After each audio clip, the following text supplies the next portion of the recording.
Assalamualaikum warahmatullahi wabarakatuh. Apa kabar sahabat-sahabat Ismut Fitomedika yang saya cintai? Semoga kita semua dalam keadaan sehat, walafiat, tak kurang suatu apa, dan bersemangat.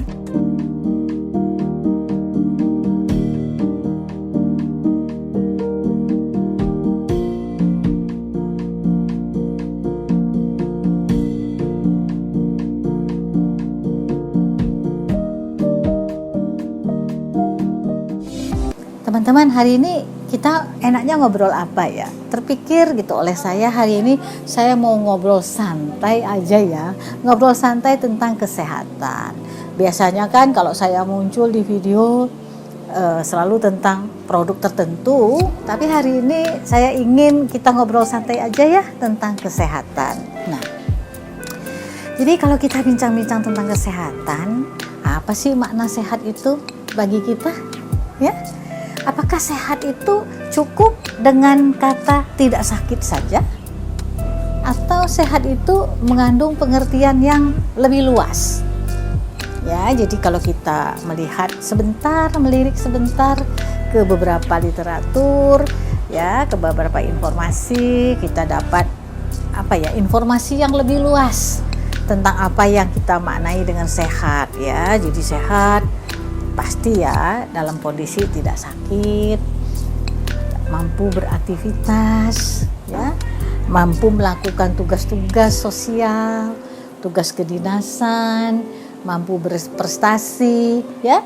Bagi yang sedang sekolah ya mampu menuntut ilmu, bersekolah dan lain sebagainya, ya. Jadi kita tidak membatasi diri kita hanya sebatas kata tidak sakit saja.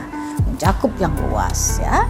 Tidak sakit, mampu berprestasi, beraktivitas sosial, ya, dan kita sejahtera dalam menjalani hidup kita. Nah, namun begitu, kadangkala kita juga tidak dapat menghindari diri. Satu saat kita menjadi kurang sehat, atau kita tidak sehat, alias kita sakit. Kira-kira apa saja ya yang dapat kita rasakan manakala kesehatan kita terganggu, ya. Kalau dari bincang-bincang saya dengan teman-teman yang banyak berkomunikasi dengan saya, itu ada beberapa hal yang sering sekali masuk di dalam daftar keluhan kita. Antara lain apa tuh? Sakit kepala nih. Sering ya, sakit kepala tuh muncul dalam keluhan sehari-hari. Perut, ya, lambung kita ada sering misalnya terasa kembung, mual, ingin muntah, perih, dan lain sebagainya. Kemudian apalagi yang bisa kita rasakan sebagai gangguan kesehatan?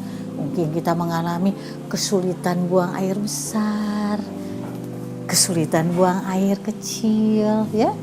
Kemudian rasa nyeri di persendirian, tulang belulang terasa sakit atau linu, ya. Apalagi, ya, gangguan alat reproduksi pada perempuan. Kemudian apalagi mengalami darah tinggi atau hipertensi dan lain sebagainya. Jadi itu hal-hal yang sering lah ya kita alami, sering kita bincangkan, sering kita diskusikan dengan teman-teman kita atau dengan dokter yang merawat kesehatan kita. Kalau kita mau mencermati ya, kira-kira apa saja sih yang dapat mengganggu kesehatan kita? Nah, kalau kita mau melihat sedikit saja lebih dalam, merenung sebentar. Ketika kita sakit, biasanya kita pergi ke dokter, lalu dokter memeriksa kita, dan kita diminta melakukan beberapa pemeriksaan. Antara lain pemeriksaan darah, pemeriksaan urin, pemeriksaan tinja barangkali kalau perlu, dan yang lain-lain. Dari pemeriksaan itu kita mengetahui ya adanya sesuatu hal yang tidak sesuai dengan persyaratan kesehatan. Misalnya diketahui tekanan darah kita di atas nilai normal. Bisa juga diketahui gula darah kita berada di atas normal. Bisa juga diketahui kolesterol kita mungkin berada di atas normal. Asam urat kita berada di atas normal dan lain sebagainya. Ya, itulah gunanya pemeriksaan kesehatan supaya kita mengetahui manakala ada sesuatu hal yang mengganggu kesehatan kita. Nah, dari pemeriksaan itu apa yang kita ketahui? Apa yang kita maknai? Misalkan setelah diperiksa kita ketahui bahwa tekanan darah tinggi. Kita mengalami tekanan darah tinggi. Di situ kalau kita konsultasikan kembali ke dokter, kita akan menerima beberapa nasihat dari dokter. Menerima saran, misalnya, Bu, Pak, jangan terlalu banyak makan garam ya. Kurangi yang asin-asin. Pernah dengar kan yang seperti itu? Nah, biasanya keluhan kesehatan kita tuh muncul dari kebiasaan kita makan. Ya, manakala kita menyukai satu jenis makanan tertentu. Misalnya kita hanya suka makanan yang asin, satu saat mungkin sekali kita mengalami tekanan darah yang tinggi atau di atas normal. Atau kita cenderung kepada suatu makanan yang sangat berlemak. Satu saat kita sangat mungkin mengalami kolesterol yang tinggi di dalam darah kita yang dapat mengganggu pembuluh darah, dapat menyumbat pembuluh darah. Ya kan? Ini kan semua dapat mengganggu kesehatan kita tanpa kita sadari. Kemudian kita mungkin suka sekali dengan makanan yang manis, ya. Makanan manis bukan nggak boleh, tapi kecenderungan kita terlalu besar mungkin untuk makanan-makanan yang manis dan juga yang mengandung sumber-sumber gula lainnya, sehingga satu saat kita mungkin sekali mengalami keluhan gula darah yang di atas rata-rata. Jadi itulah teman-teman yang saya maksudkan dengan hal-hal yang dapat mengganggu kesehatan kita yang berawal dari kebiasaan hidup kita sehari-hari. Ya, nah memang saya juga menyadari kadang-kadang kita tidak dapat menahan diri ya karena kesukaan kita tentang sesuatu makanan, lalu kita cenderung mengkonsumsinya sering. Ya, nanti berhentinya kalau kita sudah mengalami suatu penyakit. Ya, jadi memang dalam ilmu kesehatan itu sangatlah dianjurkan kita itu makan dalam beragam ya sumbernya. Kita memang memerlukan karbohidrat, kita memerlukan lemak, kita memerlukan protein, kita juga memerlukan vitamin, kita juga memerlukan mineral, semuanya dalam batas-batas yang perlu ya, tidak berlebihan dan juga tidak terlalu sedikit. Nah, itu secara umum lah patokan agar kita selalu dalam kondisi yang sehat. Manakala kita didiagnosa mengalami suatu penyakit, apa ya sikap terbaik kita ketika kita dikatakan sakit oleh dokter? Bu, Pak, Anda mengalami misalnya gula darah yang tinggi, tensi darah yang tinggi, dan lain sebagainya, kolesterol, asam urat, ya, radang sendi misalnya, penyumbatan pembuluh darah, dan lain-lain. Apa yang sebaiknya kita lakukan ketika kita mengalami atau menderita suatu penyakit, ya kan? Nah, tentu kita wajib berkonsultasi dengan dokter. Obat apa yang paling baik untuk kita dalam upaya penyembuhan. Nah, sebenarnya di dunia ini, di alam ini kan banyak sekali tersedia obat-obatan. Yang penting itu adalah apapun obat yang disarankan, apapun obat yang kita tetapkan sebagai ikhtiar, lakukanlah itu dengan cara yang sungguh-sungguh. Cara yang sungguh-sungguh agar kita mendapatkan manfaat yang maksimum dari ikhtiar itu. Misalkan kita mengalami penyakit darah tinggi, dokter menyarankan kita makan obat tertentu dalam jangka waktu tertentu. Misalnya, Bu, makan obat ini ya sehari sekian kali selama berapa waktu.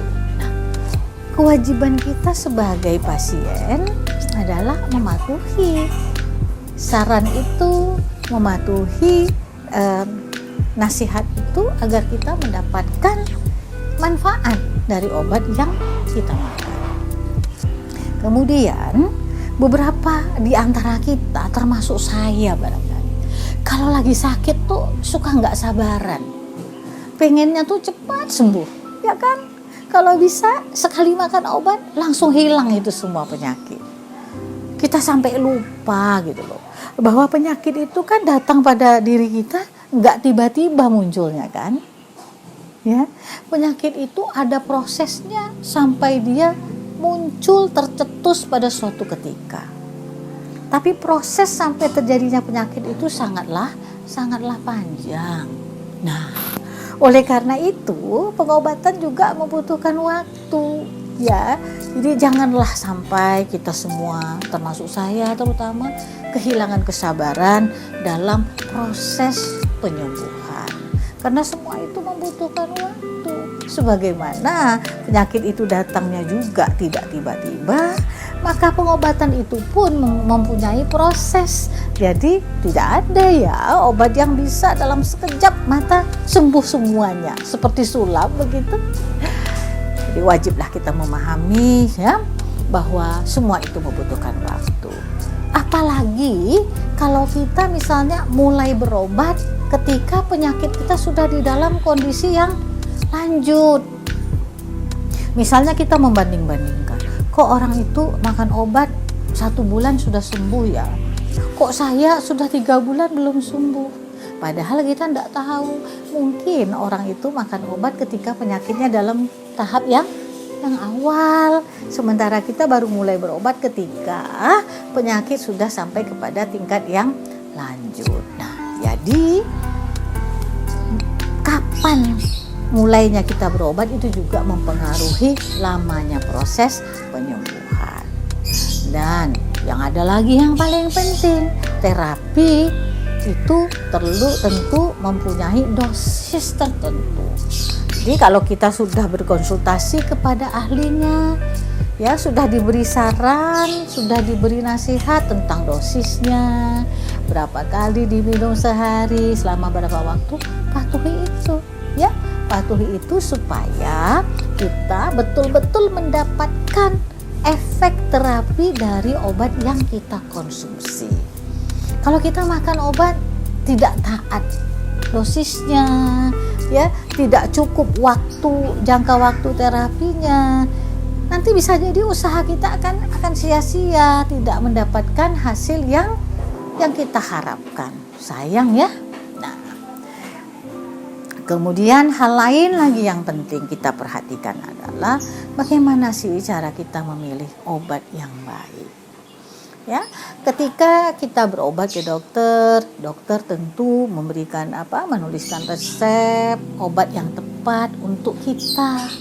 Ya, tentu kita wajib ya mematuhi yang sudah dokter berikan kepada kita. Namun di sisi lain ada juga memang obat-obat yang dapat dikonsumsi, obat yang dapat dibeli tanpa resep. Artinya ada juga obat-obat yang dijual bebas, entah itu di apotek atau pada tempat-tempat lainnya. Nah, kalau saya dalam soal ini sangatlah penting bagi kita para konsumen itu mencermati suatu hal yang teramat penting. Apapun obat yang kita konsumsi, yang kita beli sendiri, entah itu di apotek, entah di tempat-tempat yang lain, entah itu obat kimia, entah itu obat bahan alam, entah itu vitamin atau lainnya. Penting kita ingat adalah kita wajib mengkonsumsi produk yang sudah didaftarkan di Badan Pengawas Obat dan Makanan. Karena Badan Pengawas Obat dan Makanan adalah institusi negara, institusi pemerintah yang memang mempunyai kewenangan, mempunyai tanggung jawab untuk melakukan evaluasi ya terhadap apa? Keamanan produk ya obat dan makanan, khasiatnya dan juga mutunya. Nah, jadi teman-temanku yang baik hati, kalau kita sudah memilih obat yang terdaftar di Badan POM, apapun bentuknya itu, berarti kita sudah berada di dalam zona yang aman. Nah, sikap ini kan penting sekali. Kita tanamkan dalam pikiran kita bahwa produk itu harus aman, harus sudah mengalami evaluasi terhadap keamanannya, terhadap khasiatnya, dan juga terhadap mutunya. Nah, karena ini adalah hak kita sebagai konsumen untuk mendapatkan produk-produk yang aman, produk yang berkhasiat, dan produk yang bermutu. Nah, jadi begitu teman-teman obrolan ringkas hari ini tentang makna sehat, ya, apa saja yang dapat mengganggu kesehatan, lalu apa saja keluhan-keluhan yang mungkin timbul pada kesehatan kita, kemudian bagaimana sikap kita ketika kita satu saat mungkin sekali jatuh sakit, dan bagaimana cara kita memilih dan menetapkan produk untuk membantu kita di dalam upaya penyembuhan suatu penyakit ya, untuk membantu kita menjadi sembuh kembali ya. Gitu ya teman-teman, harapan saya obrolan ringkas, obrolan santai ini berguna ya, karena banyak yang tanya sama saya ya, yang tanya kepada saya berkenaan dengan hal-hal yang saya sampaikan itu tadi.